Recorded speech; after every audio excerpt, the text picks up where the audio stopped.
Galerinha, galerinha, boa tarde, boa tarde, boa tarde. Terça-feira, vamos que vamos, olha aí. E eu já recebo da Lohane aí, ó, já recebo um boa tarde esticado, rapaz. Ô, Lohane participativa, gostei, hein? É o boa tarde, boa tarde. Isso mesmo, olha aí a Sandra entrando aí, olha a Yumi aí, Yumi Tavares. Rapaz, essa turma tá aí firme e forte no Piauí inteiro. Vamos de projeto? Vamos de projeto interdisciplinar, buscando o aprendizado. Olha o pessoal de Simões aí colocando também, colocando aí boa tarde esticado. Aí o pessoal, qual é esse outro aí, meu diretor? Que deu boa tarde aí também? Eliseu Martins, vamos que vamos, galerinha. Quem mais esticou? Boa tarde. Deixa eu ver. O Gabriel, ó. Gabriel deu esticado também, o boa tarde esticado. Vamos que vamos, queridos. Vamos manter o nosso conteúdo sobre empresas familiares e a estruturação do nosso projetozinho. Tá chegando a hora do projeto ser apresentado. Tá chegando a hora você correr atrás do projeto de aprendizagem interdisciplinar com o seu colega, junto aí com o nosso querido professor, professora mediadora. Não é verdade? Eu tô sabendo. É agora em setembro, viu? É agora em setembro. Vamos que vamos? Olha só, continuamos com o objetivo de estar tentando reconhecer as características mais importantes também, não só as características, mas a importância das empresas que tem na nossa cidade, por exemplo, aí em Avelino Lopes, aí em Colônia do Piauí, aliás, do Gurgueia, Dom Expedito Lopes, Eliseu Martins, Santo Antônio do Lisboa, Simões, São Miguel do Tapuio, Santa Rosa do Piauí, Teresina, a turma de Teresina que está aqui presente, Várzea Branca, eu quero saber quem é que está aí, gente, quem é que está aí na sala de aula, tá? Quem são os que estão aí na sala de aula? Bota o nome aí, pessoal de Simões, quem é que está aí presente, turma boa, turma forte também. Olha aí, ó, professor, dá um oi aí para quem? Para Sara mais a Laila. Tamo junto também, Sara e Laila, é isso mesmo. A unidade escolar aí, Dr. João Carvalho, Dom Expedito Lopes. O Gabriel tá reforçando aí, isso mesmo, gente. Vamos que vamos juntos. Então, entenda o seguinte, precisamos, primeiramente, eu quero colocar para vocês, meu colaborador, meu diretor, colaborar aí com uma tela dupla, para a gente fazer uma ênfase. Olha só. O objetivo dessa disciplina, gente, para vocês, é vocês estarem mais preparados, principalmente para estruturar um projeto em cima de alguma pauta, mas uma pauta que seja ciência, que traga a realidade que você vive também. É por isso que essa temática sobre as empresas familiares, ela é muito pertinente, tá? Por quê? Sabendo que vocês estão no município de vocês, buscando a melhorar de vida por meio dos cursos técnicos, e aí vocês, técnicos em secretariado, já tem que começar a perceber o seguinte, que essa elaboração do projeto, especificamente, ela precisa ter um tema que projete você para o mercado de trabalho. Então, esse tema aí das famílias, né, que abrem empresas, ou seja, das empresas familiares, é um tema que vai levar você para o mundo do trabalho. Você sai do mundo da escola, do mundo do conhecimento ali, e vai para o mundo do trabalho. Olha que sensacional é isso. Porque com esse conhecimento, com que a gente relembra aqui para você fazer, você pode utilizar esta peça, este projeto, que é uma peça científica que você vai usar, né, conhecimento, para poder propagar a sua imagem, o seu nome, as suas competências para este mundo do trabalho. Então, é um tema que você pode ter facilidade se você, por exemplo, utilizar ele para ir no mercado e levantar dados, levantar informações acerca dessas empresas. Compreende?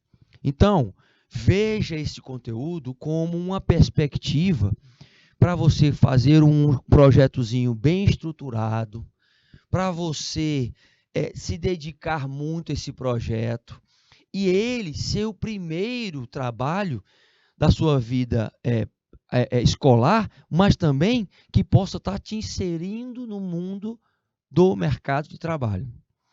É por isso que a gente levanta e sempre relembra que, por exemplo, se você for escolher falar sobre empresas familiares no seu projeto, você precisa ter uma temática. O que você vai querer estudar dentro desta temática?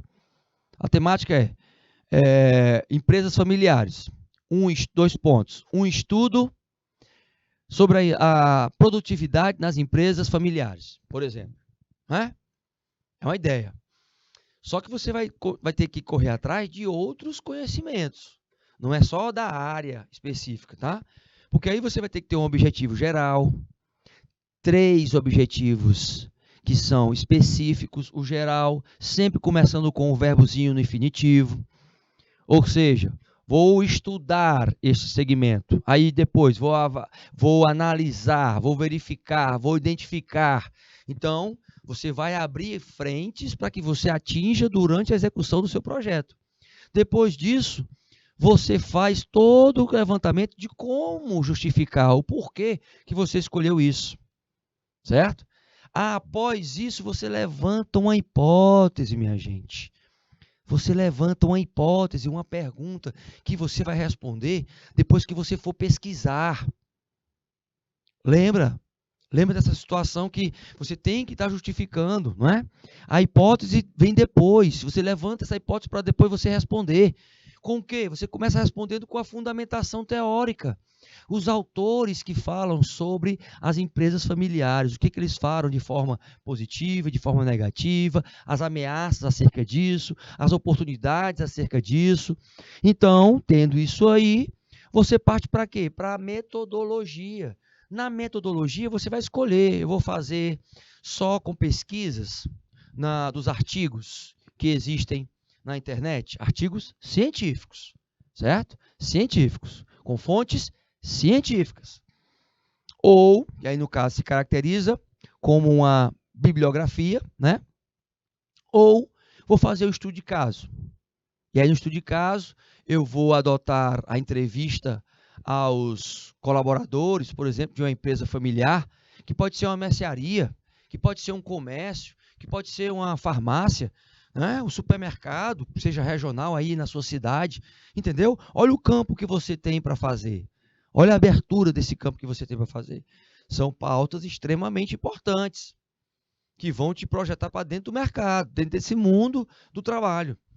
Uma vez você escolhendo, você vai para as análises dos resultados. O que você conseguiu colher, por exemplo, num questionário qualitativo, onde as perguntas são abertas, como, onde, por quê, quem, quando, quanto, certo? Quando você for analisar, você vai verificar. É melhor um qualitativo do que um quantitativo. Ou é melhor o quantitativo do que o qualitativo. Quantitativo focado mais nos números, nos percentuais, onde você faz perguntas abertas, você limita a pessoa que você vai entrevistar em até 5 alternativas para escolher, e você vai dar o percentual e fazer a análise em cima disso. Depois, se você faz, por exemplo, um questionário de 10 questões, você vai fazer um gráficozinho, por exemplo, para cada um das questões. Está dentro do teu projeto ali, dentro do teu embasamento desse projeto. E depois disso, você avança em quê? Você está analisando, você avança nas considerações finais do projeto. Essas considerações finais, gente, elas fazem com que você também mostre quais foram os pontos pertinentes, relevantes do projeto, o que você trouxe como ferramenta ou metodologia para melhorar aqueles pontos fracos que você detectou. E depois você deixa aberto para que as pessoas possam, por exemplo, continuar o seu estudo. Olha que fantástico, gente. Olha que fantástico. Por quê? Porque isso aí é o primeiro grande trabalho seu. Entendeu? É a primeira grande história que você está construindo. E isso aí, depois de um projeto, pode até virar um livro seu. Porque você está buscando a questão da originalidade. Imagina aí, as pessoas vão ler e vão ver que você foi a fundo. Fora que se o empresário que você permitiu, ou o comerciante, ou o empreendedor que permitiu que você fizesse a pesquisa no comércio dele, aplicar o que você sugeriu, sob a orientação do nosso professor mediador aí junto com você, e sobre a nossa ajuda aqui também, imagina que você vai ter o teu primeiro trabalho e vai ser reconhecido por isso, certo? Agora, precisa de quê? Dedicação. Precisa de foco, determinação, disciplina, organização. Palavras que você já como estudante, se profissionalizando, tem que, tomar posse disso. Tem que estabelecer, tomar posse do que eu estou falando para você. Toma posse para você e começa a mostrar que tem essas competências comportamentais, essas competências técnicas, mesmo na fase de estudante. Mas, professor, eu nem terminei ainda o curso. Não interessa, você está tendo acesso ao conhecimento e sabendo o que está acontecendo no mercado, porque a gente vem aqui e mostra para você o que está acontecendo dentro do mercado, ou seja, você está tendo contato com os professores que estão no mercado também. Entendeu? Então, é uma expertise que só você tem. Muitos jovens não têm isso. Ou por opção, ou porque realmente não podem. Imagine você que tem este acesso, tendo em vista que o conhecimento hoje é uma commodity, certo? Por que commodity, professor? Por que commodity? É comum. Você hoje pode acessar a internet e ir atrás das fontes lá, estudar sozinho, durante 2 anos, 3 anos, 4 anos, e pronto, você tem o mesmo conhecimento que é discutido aqui, só tem um porém. Não existe essa interação, você vai ter que se esforçar mais ainda para estudar sozinho, né? E você não tem contato com os profissionais que estão no mercado. Então tem esse outro lado da moeda aí, certo? É por isso que a gente faz essa conscientização, coloca você dentro desse cenário, porque a competitividade hoje é muito grande. E se valoriza muito esta geração que está agora, vocês, geração Z, que nasceram depois dos anos 2000, como uma geração extremamente digital, mas uma geração que tem que aprender a ser híbrido, porque você vai ter que estar na frente das pessoas presencialmente e virtualmente também, os dois. Só para vocês terem ideia, gente, já existem universidades pelo mundo onde a educação midiática, a educação por mediação tecnológica, ela não é mais pela TV, sabia? Existe um aparelhozinho que é colocado no chão, olha só, e sai um holograma do professor do chão, ou seja, sai a imagem do professor se movimentando, mostrando aqui, parará, tudinho, não é? Nós vamos chegar a isso? Vamos chegar. Porque, por exemplo, imagina há 3 décadas atrás, lá no início dos anos 90, será que o seu pai, o seu avô, a sua avó ou a sua mãe pensariam que um dia, por exemplo, os filhos estariam se profissionalizando simultaneamente à fase escolar? Não, né? Claro que não. E aí entra uma outra questão. Eles não tiveram acesso a isso. Certo? Não tiveram acesso a isso. E vocês estão tendo acesso a este conhecimento por meio do quê? Da tecnologia. De forma híbrida até, porque você tem aí o seu professor mediador, que você pode entrar em contato com ele.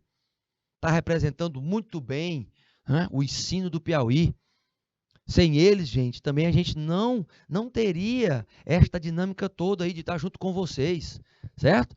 Então é importante esta reflexão, este chamado, principalmente, em relação ao uso do que a gente fala aqui, porque os pontos que eu vou estar abordando é para que você já entenda que a coisa é séria, que você precisa pensar já como é que vai ser a tua estrutura de projeto.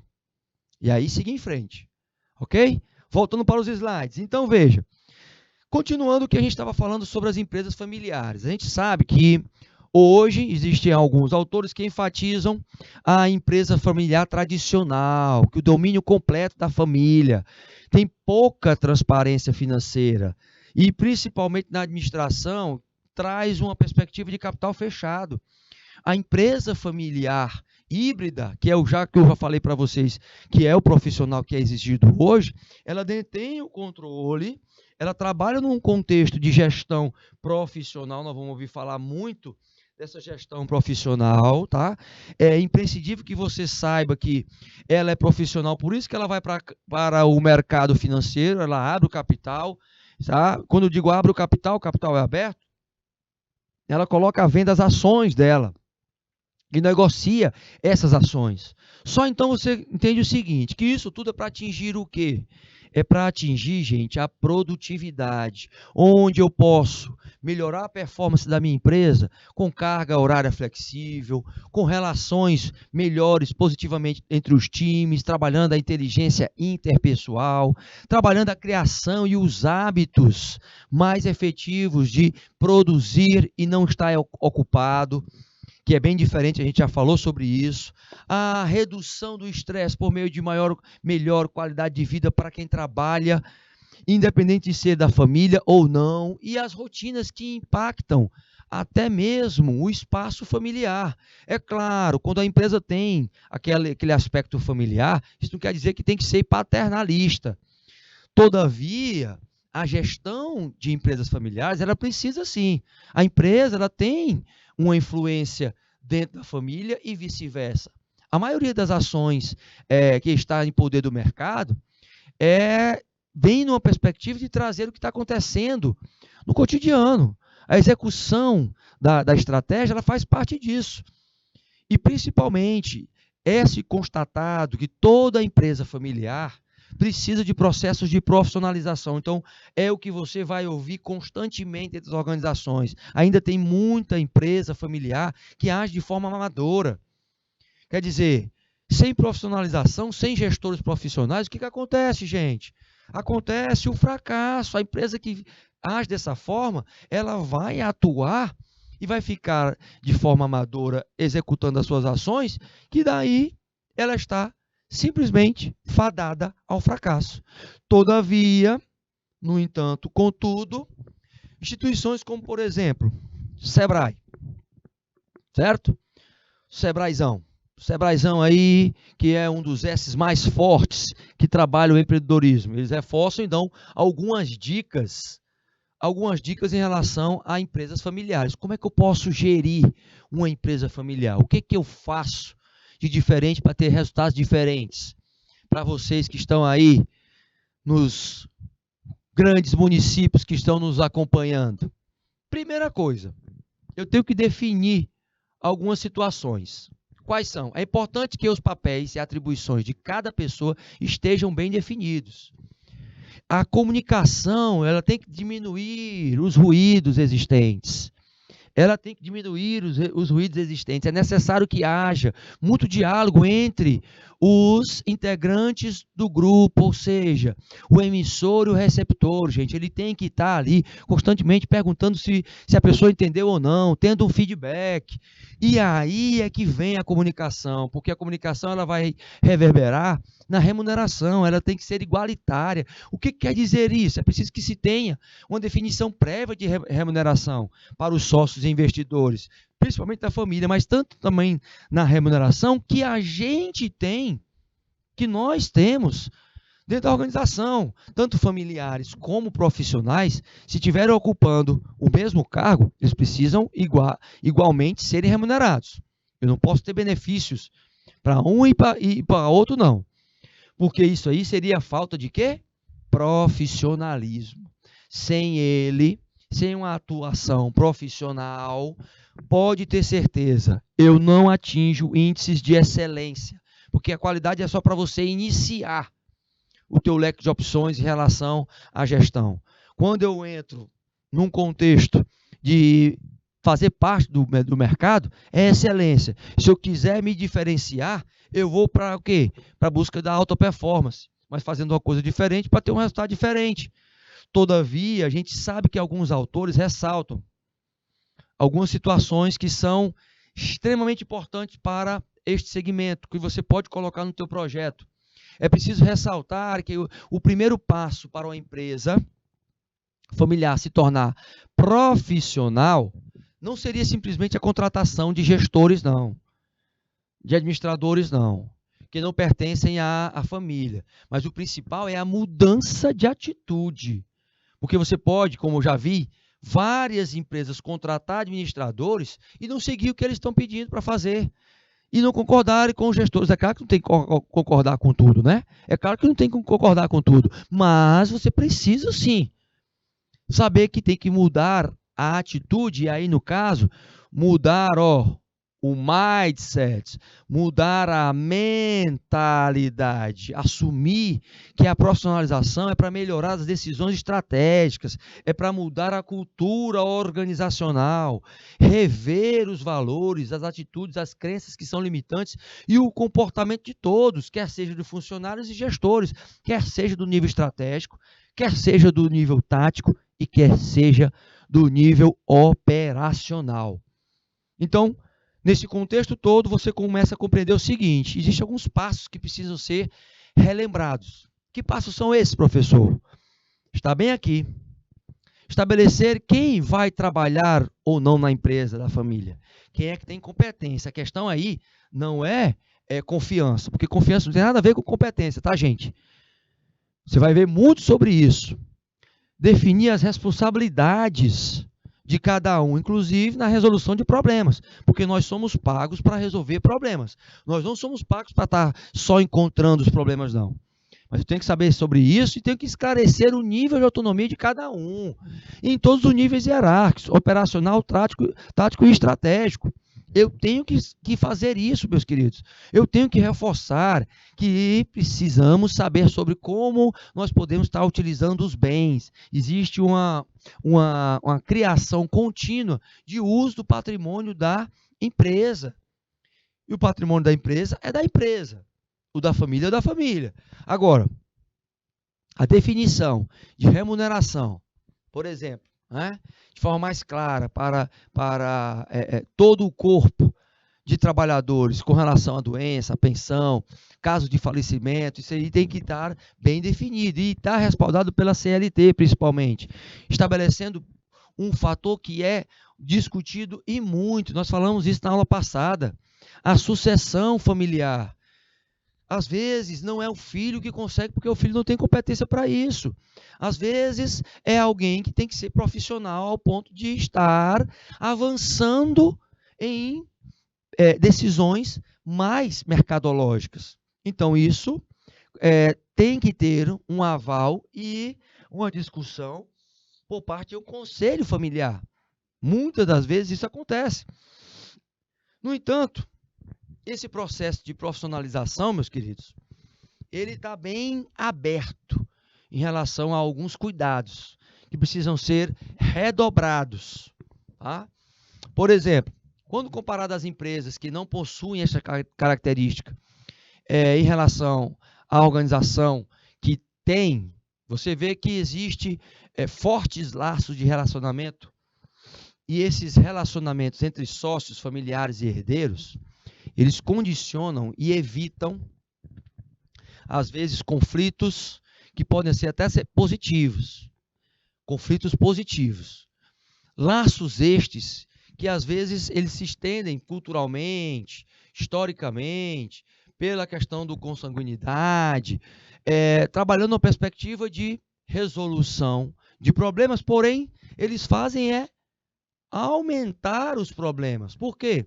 Porque aí vem uma grande confusão para saber quem é que vai suceder aquele empreendedor que já está querendo se aposentar, que criou a empresa E aí é que vem outros fatores, desconfianças e conflitos, vem os ciúmes, vem a questão do ego. Então, tudo isso é discutido dentro de uma empresa familiar. A questão comportamental, ela parte deste princípio de que eu tenho que ter o equilíbrio e a gestão emocional, porque senão, já era.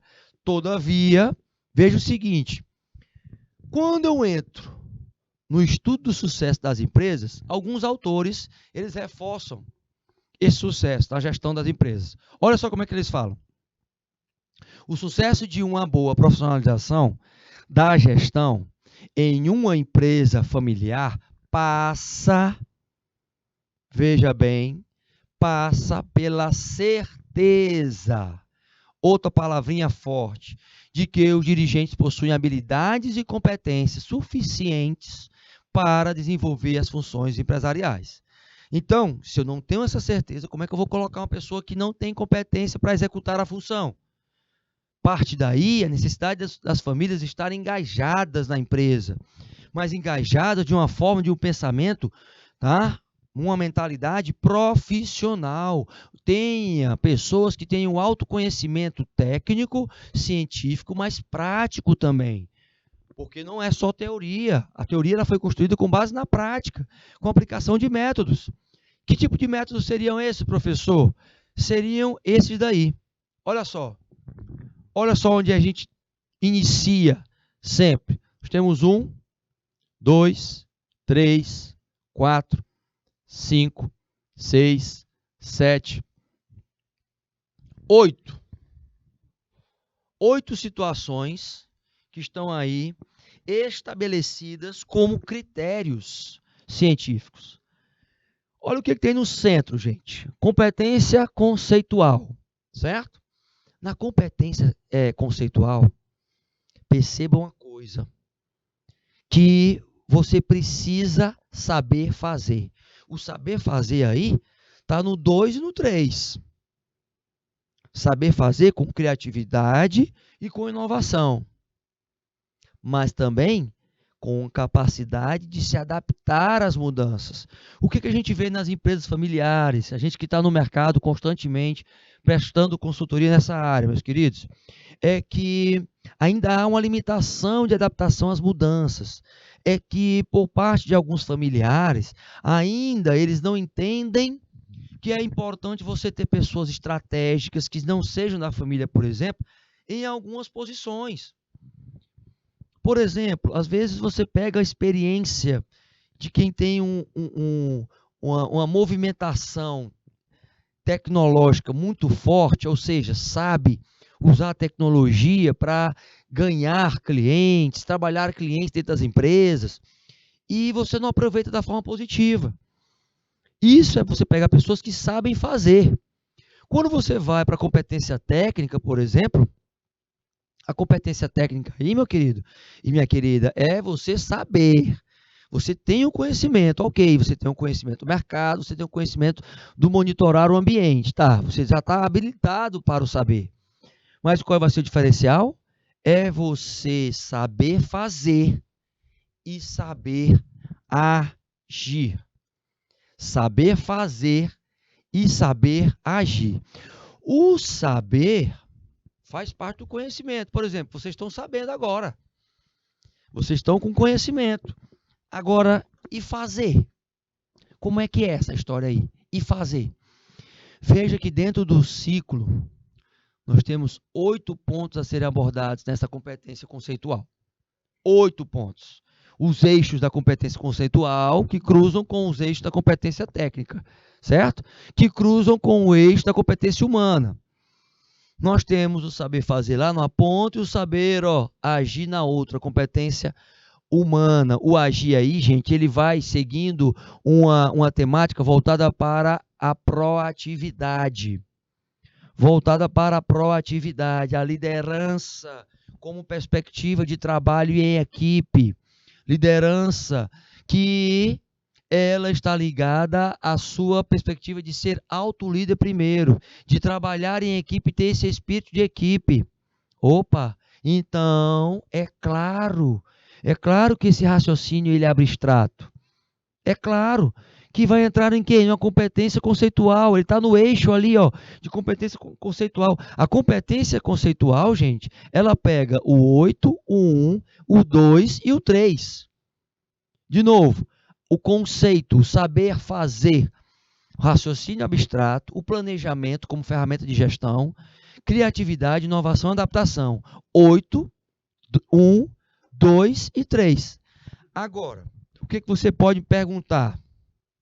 Certo, você como técnico de secretariado, você tem que saber essa competência conceitual? O 8, o 1, o 2 e o 3? Claro que sim. Claro que sim. Porque hoje é o diferencial do colaborador, do profissional de qualquer área. Não é só você como técnico em secretariado, não. Mas você tem que ter essa ideia de que você não pode começar nenhum projeto sem planejar, por exemplo. E nas empresas familiares é o que acontece mais. Hoje a criatividade e a inovação fazem parte desse contexto com uma forma geral. A liderança, gente, e o trabalho em equipe, eles estão num eixo de saber agir, né? Você ter a proatividade para saber agir. O saber fazer, ele é mais específico, porque ele pega só criatividade e inovação. Ele não pega, ele não entra para o lado do planejamento. O planejamento ele é flexível. Mas quando você vai só para o saber, por exemplo, o eixo do saber ele pega só monitorar o ambiente onde está, e o ambiente ele fica aberto, porque pode ser o ambiente, tanto o microambiente como o macroambiente. No microambiente, o que a gente tem? O monitorar. É entender quais são as atividades de cada um dos profissionais que estão trabalhando, qual é a função deles, qual é a descrição de cargos de cada um, e a partir desse momento, no conhecimento que você tem no macroambiente, das variáveis demográficas, naturais, econômicas, psicológicas, todas essas variáveis sociais, todas elas estão em interatividade constante com o conhecimento do mercado. Elas fazem parte de oportunidades, mas também de ameaças. Todavia, você sabe que isso você só consegue com pessoas competentes, com pessoas que estudam e aplicam na prática. As competências gerenciais para as pequenas empresas, para as empresas familiares, elas precisam ser trabalhadas desta forma. Tá, se eu tenho um parente que vai buscar essas competências, quer sejam conceituais, técnicas ou humanas, tudo bem. Agora, se eu não tenho, eu não posso colocar, por exemplo, uma pessoa que que não tem essa capacidade executando a função. Então, perceba o seguinte, veja que nós colocamos este eixo para você analisar. Não basta só saber. Você tem que saber fazer.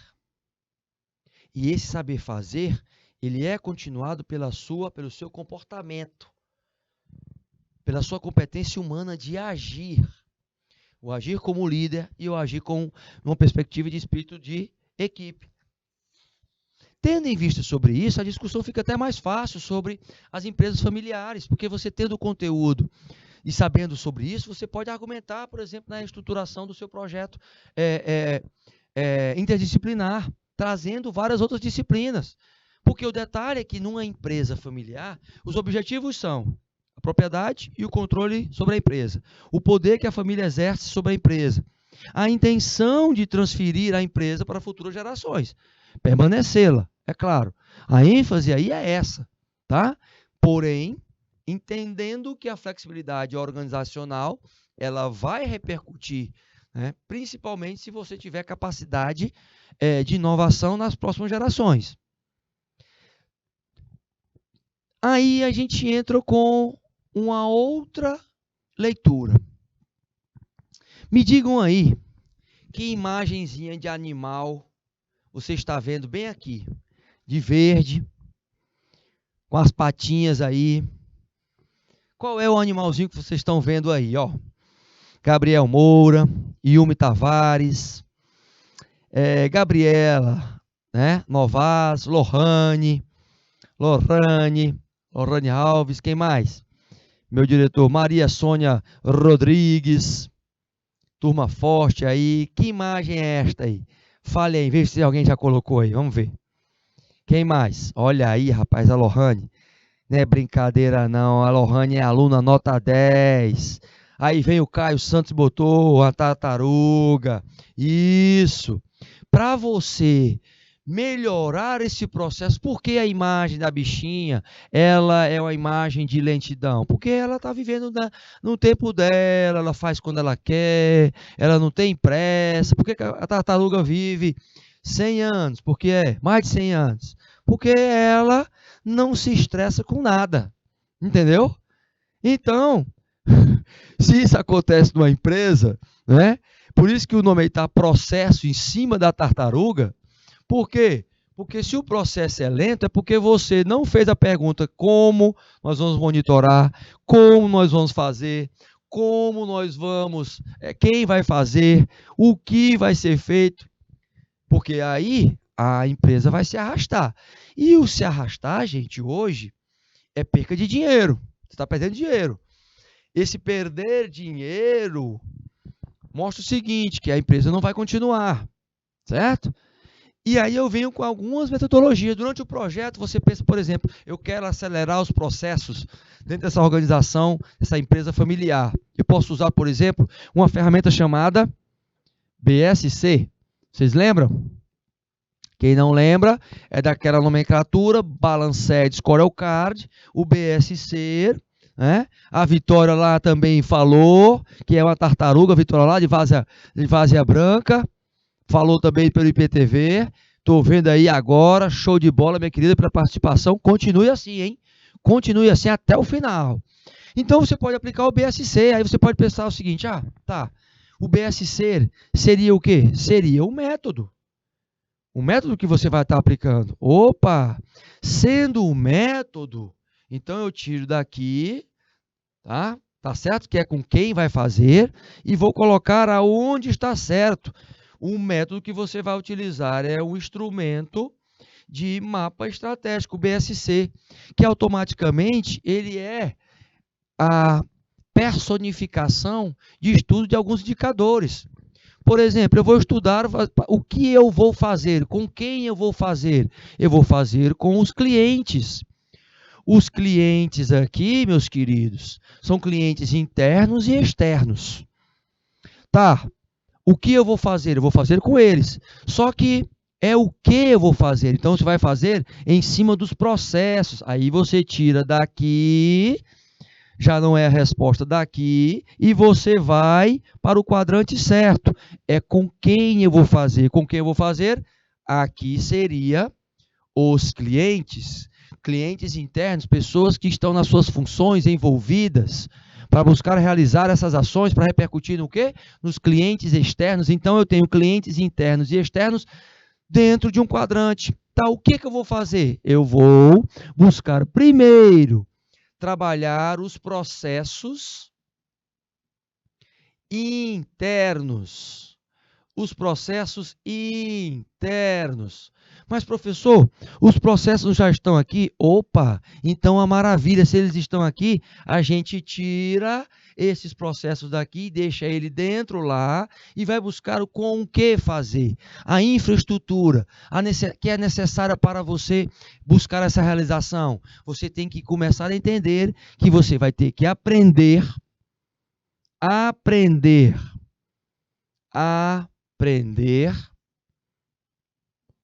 para crescer. Então, na infraestrutura da realização das atividades, eu tenho que investir em treinamento e desenvolvimento para melhorar o quê? Para melhorar os processos. Por quê? Porque os clientes precisam ter este processo mais ágil, mais rápido.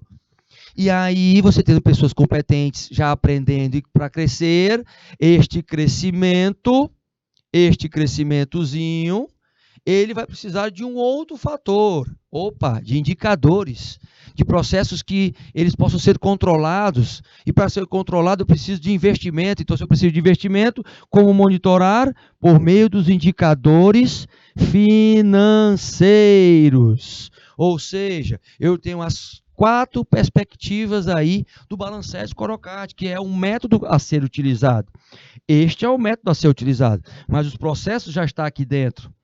Então, já estou analisando os processos, as atividades de cada um dos colaboradores, quer sejam eles familiares ou não, e aí você vai vendo quem tem competência, a pessoa certa no lugar certo, fazendo a coisa certa, porque eu entro com uma demanda e saio aqui com um resultado positivo. Consequentemente, o que eu tenho?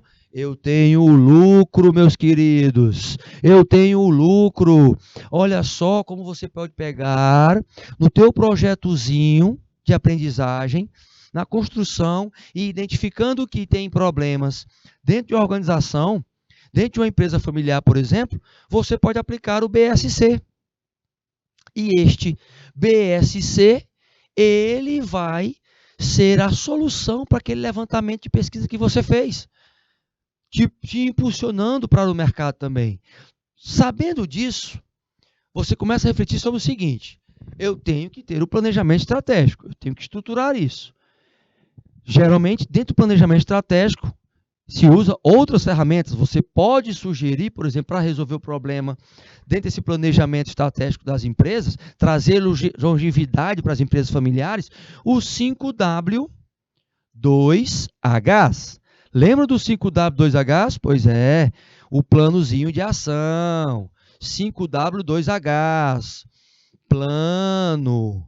Este plano de ação.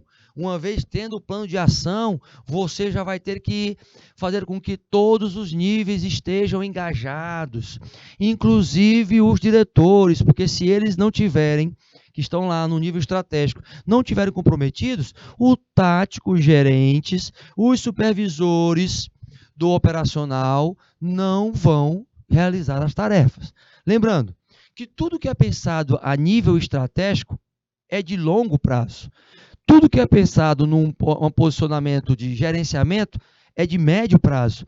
E, de curto prazo, o operacional. Sabendo que cada um tem a sua função. Aqui no estratégico, os valores e a razão de ser, assim como a projeção de futuro, faz parte desse processo. Faz parte. A visão por uma unidade, um departamento, faz parte disso tudo. A responsabilidade, ela está no fator gerencial, que eles vão pegar o que tem dentro da razão, da missão e da visão, né? Essa razão de ser, que é a missão, e os valores, que são os princípios, e vão tentar colocar de forma gerenciável para ser executado por quem? Por quem está lá no chão de fábrica, por quem está lá nas rotinas administrativas constantemente, por quem está lá em contato com os clientes. Essa mudança tem que vir do estratégico para o tático e para o operacional. Lembrando que eu tenho que ouvir o operacional, ouvir o tático também. Senão não consigo avançar. A base da organização é quem está na frente, no fronte de batalha, gente. Todavia, entendemos que alguns fatores estratégicos são críticos. A tecnologia, ela veio para ficar. Já começa por aí. O capital humano e o capital financeiro também, mas o capital intelectual, ele está para o capital financeiro. Se eu não tenho capital intelectual, que é o conhecimento, eu não gero um capital financeiro. E levantar as necessidades de pessoas que estejam na administração, que sejam competentes. Por quê? Porque essas pessoas, elas têm que atingir, por meio de um comportamento, os objetivos. É claro que ainda existem empresas com práticas coercitivas, né? Através da chefia, criando o temor. Empresas que cuidam das recompensas dos seus liderados, por exemplo. E empresas que valorizam também o legitimado de relação à meritocracia, ao cargo. Empresas que valorizam a competência e o respeito ao conhecimento, assim como os que são referência por meio de um carisma. E nós vamos ter vários tipos de empresa, lidando com um poder que é apoiado, tem um apoio da organização, e do poder do líder que é apoiado pelas próprias competências dele, as qualidades que eles têm. Saiba do seguinte, uma vez eu tendo isso, eu vou ter liderados, eu vou ter seguidores. E isso faz com que você também veja o cenário do Brasil. As condições hoje, que são muito, muito precárias. A eliminação da pobreza hoje repercute muito no desenvolvimento, por exemplo, do empreender. As desigualdades em relação a conseguir reduzir a questão, primeiro, dessas desigualdades e a geração de renda, ela está muito ligada também a essa necessidade do desenvolvimento regional. Então, as empresas que estão aí na sua região, na sua cidade, elas contribuem, gente, em muito para o desenvolvimento regional, porque o dinheiro que sai dos impostos dela vai para a aplicação de políticas públicas. Entendendo isso, eu sei que quanto mais eu tiver o profissionalismo, mais eu vou ter desenvolvimento regional. Por quê? Porque um projeto onde traz políticas públicas voltadas para a profissionalização, ele traz o desenvolvimento, ele afeta o entorno por meio das suas instituições capacitadas, com novos procedimentos, atuando de forma diferenciada com a capacitação dos atores que são os profissionais no mercado, que repercute nos recursos locais e na cultura local, fechando esse ciclo pelo entorno. E isso repercute voltando também para tudo que foi planejado dentro da organização, por meio dos dados que foram coletados para facilitar a tomada de decisões e muito mais, continuar decidindo, acompanhando, monitorando e avaliando constantemente as suas falhas. Isso é uma dinâmica de processo de desenvolvimento regional cientificamente defendida, dentro da perspectiva de melhorar a economia local.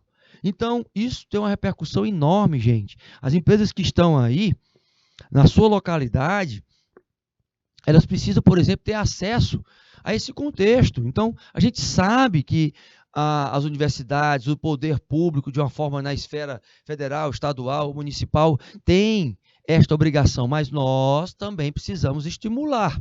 Eles têm esse papel de estimular a inovação, de reduzir os custos da produção das empresas locais, de trabalhar na perspectiva de atuação de um mercado melhor e mais competitivo, porém, com a competição honesta entre os mercados internos e externos, mas saiba que a inovação, a identidade, a comunicação e a qualidade vão ser tópicos abordados constantemente, como a gente já vem falando desde o início da aula.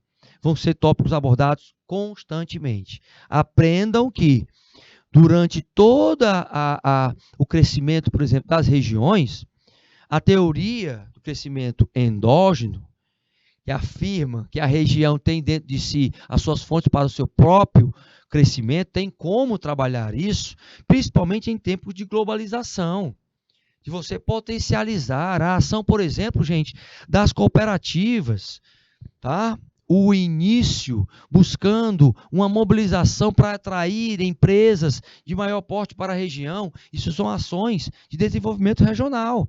O crescimento endógeno ele tem este contexto de acumulação de capital, que não pode ser uma fonte de crescimento econômico a longo prazo, porque o capital representa os rendimentos marginais decrescentes. Então, eu tenho que ter fontes que possam consolidar esse crescimento constante. E as empresas familiares, elas trazem isso. A região em que as empresas familiares, gente, se insere, ela influencia naturalmente as tecnologias e os modelos de sustentabilidade continuamente. Então, quer queira, quer não queira, a inovação ela é trabalhada. Primeiro, porque eu entro com a competitividade, eu aumento aí a capacidade do aprendizado tecnológico, e isso dá sustentabilidade às empresas que estão no local. Para isso, elas precisam de quê? Conhecimento. Elas precisam de conhecimento para aplicar na prática. E isso faz com que a empresa tenha sustentabilidade. E aí eu não estou falando só da ambiental, não. Nós temos a ambiental, mas nós temos a sustentabilidade econômica, que é a saúde da empresa, a saúde financeira, e o reforço da sustentabilidade social. social. Olha só o que nós temos na questão social, gente, somando uma coisa com a outra. Compromissos em desenvolver uma gestão com pessoas, o suporte ao crescimento da comunidade onde aquela empresa está, assumindo a responsabilidade de promoção e participação de projetos com cunho social, principalmente. Quando eu entro ali na saúde financeira da organização, traz mais a vantagem competitiva, traz mais a questão da qualidade, o foco, o cuidado e o zelo com o mercado, o resultado como um dos principais objetivos, resultados positivos das estratégias de negócio, além na questão ambiental, onde você tem a política de reciclagem, as tecnologias chamadas limpas, o atendimento à legislação, o tratamento de fluentes e resíduos, a separação, a questão ecológica sendo dada principalmente como um impacto para aquela região onde ela está. Essa sustentabilidade ela é consolidada no mundo inteiro, gente. Então você vê em toda parte o peso econômico das companhias controladas por famílias não perdeu vigor. Não perdeu vigor. É extraordinariamente elevado. 70% na Espanha, 75% na Inglaterra, 80% na Alemanha e 90% no Brasil. Grupos familiares nos Estados Unidos, por exemplo, empregam 62% da força de trabalho. Responde a 64% do PIB. E se movimenta 2/3 da Bolsa de Nova York, gente. Uma das maiores bolsas, chamada Bolsa Nasdaq. Aí como é que eu entendo essas interligações? Opa, você tem que saber que, por exemplo, a formação e a qualificação profissional faz com que haja um incentivo da participação dos colaboradores, dos funcionários. Então, a participação, por exemplo, em feiras de exposição de produtos, feiras trazendo as empresas mais perto dos serviços, a geração de empregos e rendas para as famílias da região, a agricultura familiar, por exemplo, a valorização dessas empresas, ela vai fazer com que haja um desenvolvimento regional mais forte. Então, todos esses fatores eles estão ligados ao quê? Surgimento de ideias, inovações. Todavia, a gente tem alguns exemplos, tá? Os exemplos estão aí, ó. Por exemplo, a construção de uma fundação. Aí a gente tem o sitezinho que a gente colocou como atividade, não é?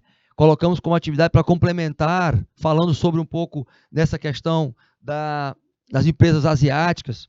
Colocamos também a atividade em relação à hospedagem, trabalhando a questão da cultura de serviços, principalmente. Este hotel hoje tem a capacidade de receber cerca de 450, tá? A nível mundial, em termos de desenvolvimento. Os grandes exemplos aí, os vinhedos aí, que a gente tem famílias que são responsáveis por esses vinhedos. E aí você tem aí o sitezinho, vinhedos da França, que são estruturas extremamente organizadas e trazem essa consolidação. Então, são alguns exemplos que depois você pode parar, acessar o site para dar uma olhadinha, tá? Então, veja a história de grandes empresas familiares que conseguiram se profissionalizar e ser referência. Agora, por exemplo, na Itália nós temos empresas que são seculares. Olha a fundação de uma empresa familiar aí, ó. Em 1141, até hoje ela existe, meus queridos. Até hoje ela existe. Certo? Na Itália. Veja que é uma empresa que se consolida, que é centenária. Né? Secular. Então, olha a força das empresas mais antigas do mundo e empresas familiares. Depois você pode aí acessar. Trouxe até uma fotozinha aí de Siena. Mas eu quero reforçar para vocês algumas perguntinhas que a gente tem que fazer a conexão. Né? Por exemplo, já com a resposta, eu coloco para vocês o seguinte. A separação, pessoa física e pessoa jurídica. A profissionalização, o que eu tenho que levar em consideração? Eu tenho que ser de forma bem claro e fazer a distinção dos dois, porque senão a empresa quebra. Já na questão da profissionalização, eu tenho a valorização do quê? Da competência e do desempenho profissional. Ou seja, então eu saio do amadorismo, gente. eu saio do amadorismo. Saindo do amadorismo, eu entro em uma outra percepção que eu coloquei para vocês aí. A frase de Steve Jobs. Olha o que ele coloca. Não tem sentido controlar pessoas inteligentes e depois dizer o que elas têm, o que elas devem ou não fazer. Olha a lógica dele. Ele está certo. Ele está certo. Por quê? Porque se eu trago pessoas competentes, eu vou fazer com que elas gerem resultado para mim. Então, é com este pensamento que algumas empresas familiares elas avançam. E aí, os principais objetivos, por exemplo, de uma empresa familiar devem ser quais? Tá, manter as gerações que vão vir, ok, ter a propriedade e o controle, mas sabendo que você vai ter que construir o legado. E o que é preciso para profissionalizar a gestão?